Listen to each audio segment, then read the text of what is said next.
Se o seu vizinho morresse hoje, você saberia onde estava ontem à noite? Não aproximadamente, com hora, com nome, com prova. A maioria das pessoas não saberia. Geraldo Faria sabia. Ele sabia o restaurante, sabia a mesa, sabia quem sentou do seu lado, sabia o que pediu para beber, sabia a hora que chegou e a hora que foi embora. E tinha 20 pessoas prontas para confirmar cada um desses detalhes. 20. A pergunta que a detetive Adriana Rocha levou para casa naquela noite e que não a deixou dormir, não era se Geraldo Faria tinha matado o vizinho, era outra. Por que um homem inocente precisa de 20 testemunhas? Jardim das Acácias, Marginal do Rio, junho de 2018. Roberto Nunes tinha 61 anos, aposentado, viúvo há 4. Morava na Rua das Acácias, número 189, há 16 anos. Era o tipo de homem que regava o canteiro todo domingo de manhã antes do café. Na manhã de 17 de junho de 2018, ele regou o canteiro. A mangueira ainda estava aberta quando a filha chegou às 10 da manhã e encontrou o pai no chão, caído entre o canteiro de temperos e o muro divisório com a casa ao lado. O número 191. A casa de Geraldo Faria. Traumatismo craniano. Impacto na têmpora direita contra a borda de concreto do canteiro. Primeira hipótese. Acidente doméstico. Roberto tinha histórico de pressão alta. 61 anos. Caídas acontecem. A DHPP Marginal recebeu o caso por protocolo. Morte em circunstâncias a esclarecer. Rafael Rocha chegou primeiro ao local. Rafael Rocha tem o hábito de chegar antes de saber o que está procurando. Ele ficou no quintal por 12 minutos antes de entrar na casa. Depois foi direto ao arquivo da delegacia e pediu a Sônia Figueiredo tudo o que existisse sobre o endereço. Sônia encontrou 6 registros. 3 com o nome de Roberto Nunes. 3 com o nome de Geraldo Faria. Perturbação do sossego. Dano ao patrimônio.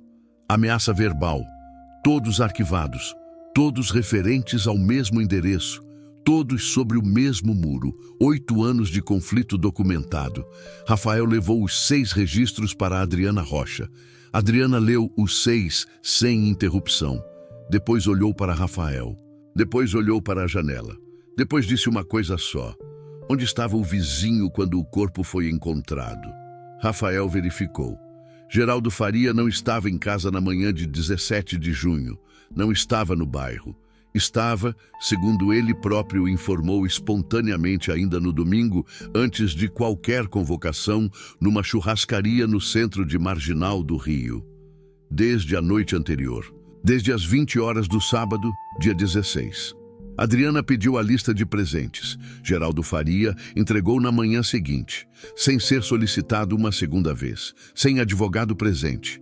A lista tinha 20 nomes, endereços, telefones, documentos, 20 pessoas, todas contactáveis, todas confirmadas nas primeiras 48 horas. Bruno Carvalho passou 2 dias ligando para cada um dos 20 nomes. No final do segundo dia, ele foi até a mesa de Adriana e colocou o caderno aberto na frente dela. A página tinha 20 entradas, cada uma com um visto ao lado, 20 de 20 confirmados. Nenhuma contradição, nenhuma hesitação relevante, nenhum detalhe divergente. Bruno ficou parado ao lado da mesa. Não disse nada. Adriana olhou para a página por um momento, então escreveu algo no caderno dele. Abaixo da última entrada, abaixo do último visto. Ninguém erra assim tão pouco. Adriana Rocha tem uma regra. Quando uma investigação parece simples demais, ela para, volta ao início e procura o que está faltando, não o que foi escondido, o que foi deixado de fora. Há uma diferença. O que estava faltando no caso no 047 não era uma prova, era uma pergunta. Não quem estava na churrascaria. Mas por que uma churrascaria? Geraldo Faria era comerciante, dono de uma loja de materiais de construção no bairro industrial de Marginal do Rio. Trabalhava de segunda a sábado. Raramente saía à noite durante a semana. Nos fins de semana, segundo a esposa, preferia ficar em casa. Mas no sábado, dia 16 de junho de 2018, véspera da morte do vizinho, Geraldo Faria saiu de casa às 19h40, sozinho. Disse à esposa que ia encontrar uns amigos. Ela não perguntou quem. Ele não explicou. Às 20 horas, estava na churrascaria, com 20 pessoas. Adriana pediu a Bruno Carvalho que mapeasse as 20 testemunhas. Não apenas confirmar os nomes, mapear quem conhecia quem, há quanto tempo. Por qual motivo estavam todos na mesma churrascaria na mesma noite. Bruno levou 4 dias. No quinto voltou com um mapa. Das 20 testemunhas, 12 tinham relação direta com Geraldo Faria. Clientes da loja, fornecedores, um cunhado. 4 eram conhecidos dos 12. Conhecidos de conhecidos. Os últimos 4, Bruno os chamou de os 4 soltos. Não tinham nenhuma relação identificável com Geraldo Faria ou com qualquer outro da lista. 4 pessoas que estavam numa churrascaria numa noite de sábado, ao lado de um homem que não conheciam, e que 2 dias depois confirmaram à polícia exatamente onde ele estava e o que ele estava fazendo. Adriana convocou os 4. O primeiro dos 4 era um homem de 43 anos. Funcionário de supermercado, morava a 6 quilômetros da churrascaria. Nunca tinha ido àquele restaurante antes. Adriana perguntou como tinha chegado lá. Um amigo me chamou. A gente se encontrou lá. Adriana: qual amigo? O Maurício. A gente se conhece do futebol. Adriana: e o Maurício conhece o Geraldo Faria? Isso eu não sei dizer. O Maurício era o 13º da lista, cliente da loja de materiais de construção desde 2015. A cadeia estava completa, mas era uma cadeia com muitos elos que não sabiam que eram elos. O segundo, o terceiro e o quarto tinham histórias parecidas. Alguém chamou. Um conhecido de conhecido. A churrascaria era boa, barata. Por que não ir num sábado à noite? Nenhum deles conhecia Geraldo Faria pelo nome antes de ser convocado para depor. E ainda assim, todos confirmaram que ele estava lá. Porque ele estava. Esse era o problema. Geraldo Faria estava na churrascaria. Isso era incontestável. O dono do restaurante confirmou. O sistema de cartão de crédito confirmou. Ele pagou a conta às 23h40. As câmeras do estacionamento confirmaram a entrada e a saída do carro. Ele estava lá. Mas estar num lugar não é o mesmo que não ter feito nada. Adriana sabia disso. O que ela ainda não sabia era como provar a diferença. Foi Rafael Rocha quem encontrou a fresta. Não nos documentos, no quintal. Ele tinha voltado ao número 189 pela 3ª vez, quando percebeu algo que não tinha registrado antes. A borda do canteiro onde Roberto Nunes bateu a cabeça ficava a 93 centímetros do muro. 93 centímetros. Um homem adulto, em pé, recuando em direção ao muro, precisaria recuar quase 1 metro para que a queda levasse a cabeça exatamente até aquela borda. Rafael mediu 3 vezes. 93 centímetros não é uma queda, é um movimento. Rafael ligou para Adriana às 21h de uma quinta-feira. A ligação durou 4 minutos. No dia seguinte, Adriana foi pessoalmente à churrascaria. Ela não foi falar com o dono.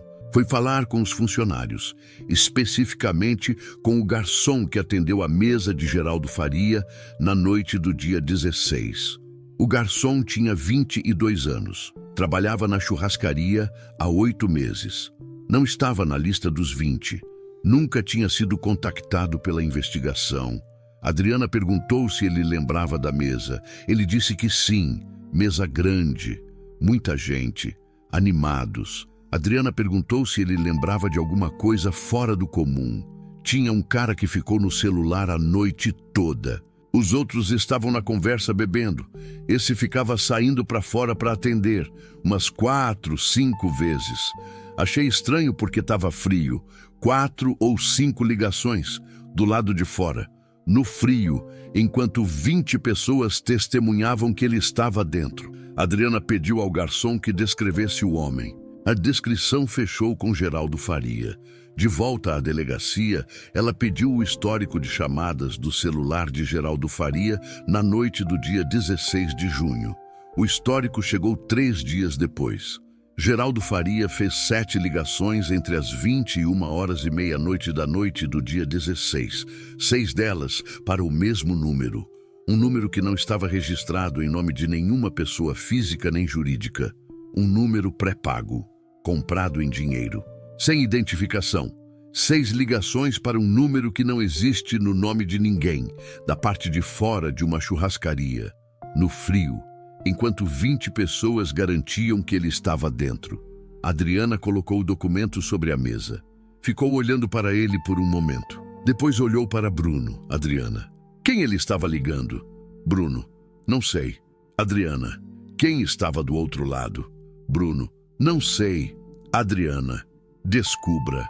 Um número pré-pago não tem dono. Essa é a intenção. Quem compra um chip pré-pago em dinheiro numa loja de conveniência não deixa rastro. Não oficialmente, mas todo celular, pré-pago ou não, se conecta a torres de sinal. E torres de sinal registram localização. Bruno Carvalho sabia disso. Levou o pedido ao Ministério Público na manhã seguinte. A autorização judicial levou 4 dias. Durante esses 4 dias, Adriana Rocha foi ao Jardim das Acácias. Não à casa do número 189, não à casa do número 191, as casas ao redor. Ela bateu em 11 portas ao longo de 2 dias. Em 11 portas, ouviu 11 variações da mesma resposta. O Roberto era difícil, briguento mesmo. O Geraldo sempre foi educado comigo. Esse conflito dos dois era coisa antiga. Todo mundo sabia. Roberto reclamava de tudo, do barulho, da árvore, do cachorro. Geraldo é um bom vizinho. Nunca me deu problema. O bairro tinha escolhido um lado, não necessariamente por cumplicidade, às vezes por simpatia, às vezes por antipatia ao outro, às vezes porque é mais fácil defender quem está vivo. Mas o efeito era o mesmo. O bairro inteiro estava construindo uma narrativa que protegia Geraldo Faria, sem necessariamente saber que estava fazendo isso. No 4º dia, a autorização chegou.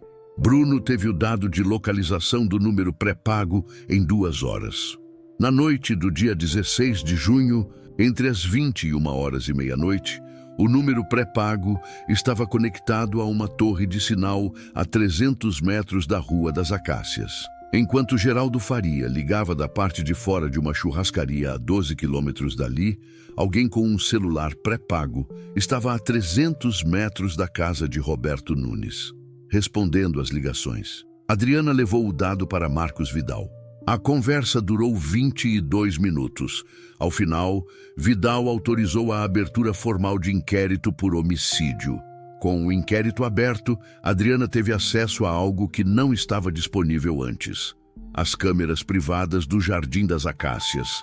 Não as câmeras públicas. Essas já tinham sido verificadas e não cobriam o ângulo necessário. As câmeras dos próprios moradores. As que ficam nas guaritas dos condomínios fechados. Nas entradas das casas. Nos muros. O Jardim das Acácias, como todo bairro de classe média alta, tinha câmeras em todo lugar. O problema é que ninguém as tinha oferecido espontaneamente. Bruno Carvalho passou 3 dias batendo nas mesmas 11 portas, desta vez com um ofício judicial. Desta vez, as portas abriram mais rápido. Das 11 casas, 7 tinham câmeras com gravação na noite do dia 16 para o dia 17 de junho. 5 delas cobriam algum ângulo da Rua das Acácias. Em 4 dessas 5, a qualidade da imagem era baixa demais para identificar pessoas ou placas. Na 5ª, uma câmera instalada na entrada de um condomínio a 140 metros do número 189, a qualidade era diferente. No timestamp das 23h17 da noite do dia 16 de junho, enquanto Geraldo Faria pagava a conta da churrascaria a 12 quilômetros dali, a câmera registrou uma figura caminhando pela Rua das Acácias em direção ao número 189. A imagem era granulada. O rosto não era identificável, mas havia 2 detalhes visíveis. Uma jaqueta escura de volume específico, o tipo que tem forro removível. E na mão direita, algo carregado, pequeno, comprido. A perícia determinou que o objeto era consistente com uma lanterna de mão ou um objeto de comprimento similar. Não era uma arma de fogo. Não era uma faca. Era algo que cabia numa mão e que poderia, com força suficiente e o ângulo certo, causar um traumatismo craniano que se parecesse com uma queda, consistente com queda, consistente com impacto de objeto. As 2 coisas ao mesmo tempo. Nenhuma das 2, com certeza. Esse era o problema central do caso número 047. Tudo apontava numa direção. Nada provava nada. Adriana pediu a identificação da figura na câmera a 2 laboratórios de perícia de imagem.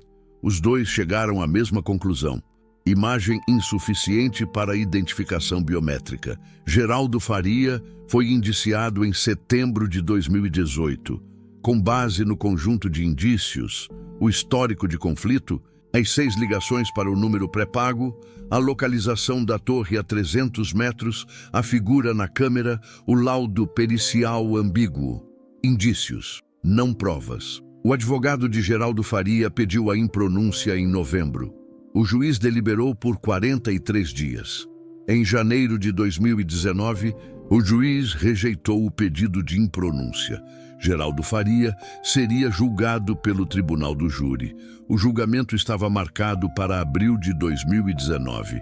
Até a data de gravação deste episódio, o julgamento ainda não tinha acontecido. Roberto Nunes está enterrado no cemitério municipal de Marginal do Rio desde junho de 2018. A casa do número 189, Rua das Acácias, está fechada. A casa do número 191 continua ocupada. O muro entre as 2 continua de pé. 20 pessoas disseram a mesma coisa, na mesma ordem, com os mesmos detalhes, sem uma contradição sequer. Geraldo Faria estava na churrascaria. Mas a pergunta que Adriana Rocha escreveu no caderno de Bruno Carvalho na primeira semana do caso ainda não tem resposta. Por que um homem inocente precisa de 20 testemunhas?